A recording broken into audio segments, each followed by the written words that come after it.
Salut, mon nom est Danny Bourgault, je suis enseignant en charpenterie-menuiserie. Vous avez été plusieurs à commenter la vidéo où la personne coupe de façon non sécuritaire des pièces de bois sur un banti. Aujourd'hui, j'ai décidé de vous faire une petite vidéo pour vous montrer les éléments de protection sur un banti et la technique à privilégier dans ce cas-ci. Le premier élément de protection qu'on retrouve sur un banti, c'est le protège-lame. Dans ce cas-ci, on a un protège-lame ajustable en hauteur, tout dépendant de l'épaisseur des matériaux qu'on doit couper. C'est le premier élément de protection pour ne pas se couper. Donc, quand on va faire une coupe, on doit s'assurer que nos mains restent à l'extérieur du protège-lame. Le deuxième élément de protection obligatoire sur un banti, c'est le couteau diviseur. Le couteau diviseur, c'est la partie en acier qui va faire en sorte que lorsqu'on va couper notre matériau, il va se séparer pour éviter de venir se retoucher l'autre côté du banti, ce qui provoquerait ce qu'on appelle un kickback ou un effet de recul.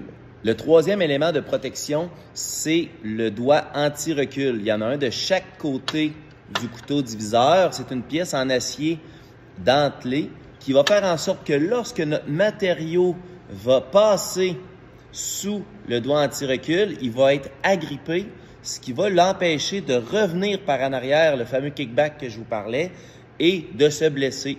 Si jamais il arrive un problème, on doit arrêter le banti et ressortir notre pièce, mais on doit venir lever les doigts anti-recul et reculer notre pièce de cette façon. Lorsqu'on veut couper sur le banti une pièce de petite dimension, c'est très dangereux de venir couper de cette façon-là parce que l'appui sur le guide parallèle n'est pas assez grand.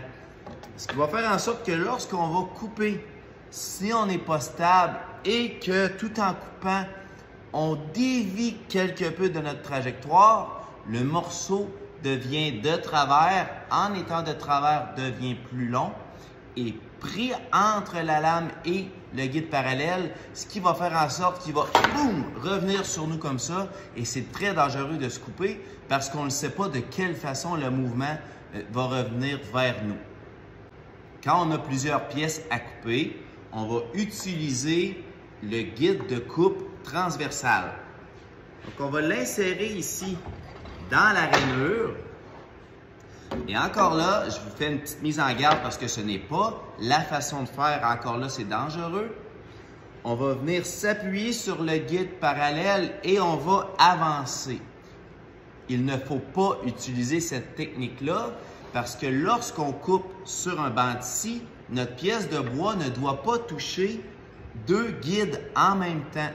Donc, encore là, c'est très dangereux qu'on ait un mouvement de recul avec notre planche. Je vous explique la façon de faire. On va utiliser une pièce de rebut d'une épaisseur connue. Donc ici, je vais utiliser de la mélamine de 5/8 de pouce d'épaisseur et je vais venir serrer le morceau de mélamine contre le guide parallèle. Exemple que j'ai plusieurs morceaux à répétition à faire de 16 pouces. Étant donné que j'ai mis une mélamine de 5/8 de pouce d'épaisseur, je vais régler mon banti à 16 pouces et 5/8. Je vais venir accoter ma pièce à couper sur mon rebut de mélamine.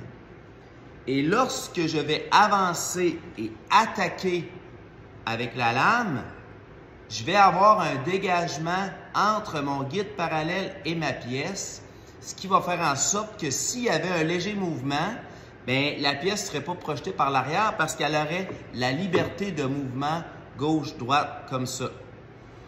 Évidemment, lorsqu'on travaille sur un banti, on évite les vêtements amples. Dans ce cas-ci, j'ai un coton ouaté, mais je vais relever mes manches. Pas de bijoux, pas de cordon qui pourrait être entraîné dans la lame et évidemment, on porte des lunettes de protection.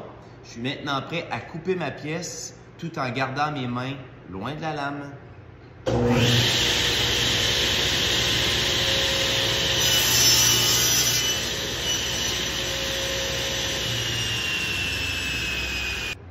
Voilà, ma pièce est coupée. Évidemment, c'est plus long, mais c'est beaucoup plus sécuritaire. Abonnez-vous à notre chaîne et merci de nous suivre.